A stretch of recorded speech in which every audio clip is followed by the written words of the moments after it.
आयुष्यात कमाई करणे खूप महत्त्वाचे आहे, कारण आपल्या सर्व आर्थिक जबाबदाऱ्या कमाईवरच अवलंबून असतात. जसे की घर खर्च, मुलांचे शिक्षण, मुलांचे उच्च शिक्षण, घर खरेदी, रिटायरमेंट प्लॅनिंग ही सर्व उद्दिष्टे उत्पन्नाशिवाय पूर्णच होऊ शकत नाहीत.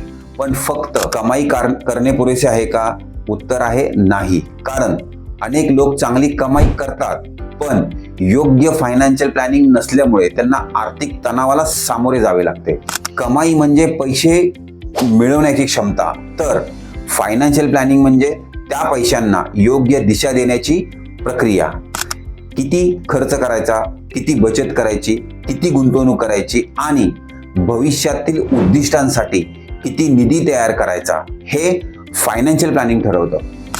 लक्षात ठेवा, जास्त कमाई करणारी व्यक्ती श्रीमंत होईलच असे नाही, पण योग्य फायनान्शियल प्लॅनिंग करणारी व्यक्ती आर्थिकदृष्ट्या नक्की मजबूत होऊ शकते.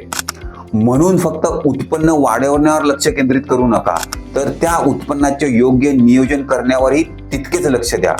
कारण अर्निंग तुम्हाला पैसे देते, पण फायनान्शियल प्लॅनिंग त्या पैशांना उद्दिष्टांपर्यंत पोहोचवते. कमाई तर महत्त्वाची आहेच, पण आर्थिक स्वातंत्र्यासाठी फायनान्शियल प्लॅनिंग त्याहूनही महत्त्वाचे आहे.